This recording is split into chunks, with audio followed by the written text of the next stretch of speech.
Fauna y vegetacion en el paisaje radiactivo de Chernobyl muestran la resiliencia de la naturaleza. Chernobyl, Ucrania y en una tierra contaminada que es demasiado peligrosa para la vida humana.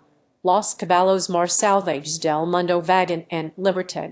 En la zona de exclusión de Chernobyl, los caballos de Przewalski robustos, de color arena y con un aspecto casi de juguete, pastan en un paisaje radiactivo más grande que Luxemburgo. Una explosión en la central nuclear ucraniana el 26 de abril de 1986 esparció radiación por toda Europa y obligó a evacuar pueblos enteros, desplazando a decenas de miles de personas. Fue el peor desastre nuclear de la historia. Casi 4 décadas después, Chernobyl o Chernobyl en Ucrania sigue siendo demasiado peligroso para los seres humanos. Pero la fauna ha regresado. Los lobos merodean ahora por la vasta tierra de nadie que se extiende entre Ucrania y Bielorrusia.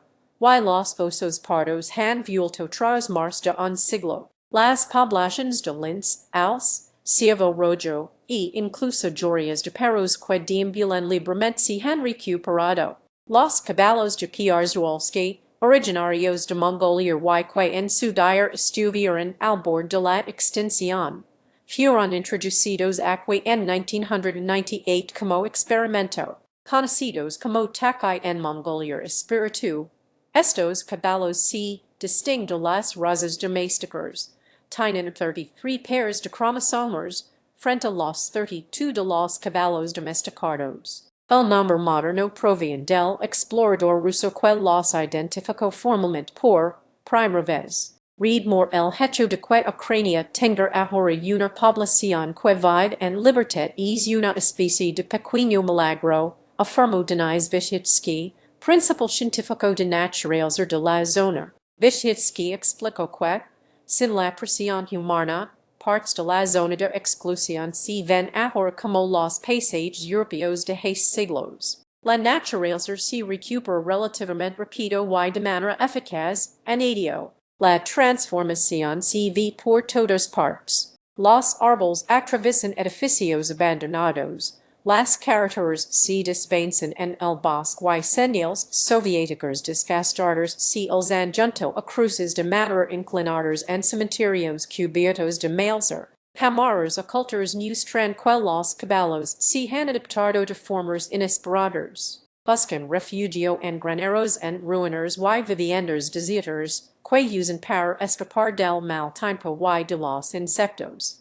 Incluso se echan a descansar dentro. Los animales viven en pequeños grupos sociales por lo general, en cemento con varias yeguas y sus crías, junto a bandas separadas de machos jóvenes. Muchos murieron tras su introducción, pero otros se adaptaron. Rastrelos lever tiempo. Vyshytsky suele conducir solo durante horas, colocando cámaras con sensores de movimiento en carcasas camufladas sujetas a los árboles. Pese a la radiación persistente, los científicos no han registrado una mortandad generalizada, aunque se observan efectos más sutiles. Algunas ranas han desarrollado una piel más oscura, y las aves en zonas con más radiación tienen más probabilidades de sufrir cataratas. Sin embargo, han surgido nuevas amenazas. La invasión rusa de 2022 libo los combates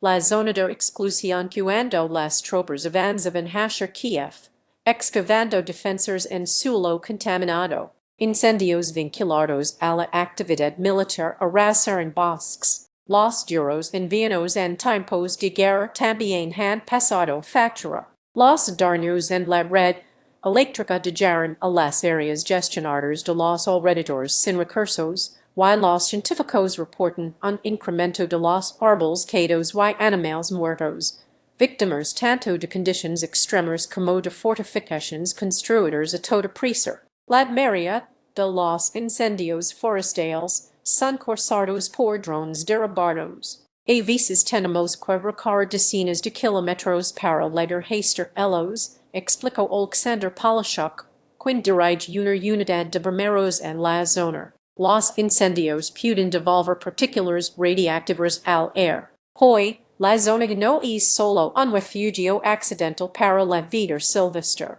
Se ha convertido en un corredor militar fuertemente vigilado, marcado por barreras de hormigón, alambre de púas y campos minados. Un paisaje de lo que algunos describen como una belleza sombría. El personal rotor para limitar la exposición a la radiación. Es probable que Chernóbil siga vedado durante generaciones.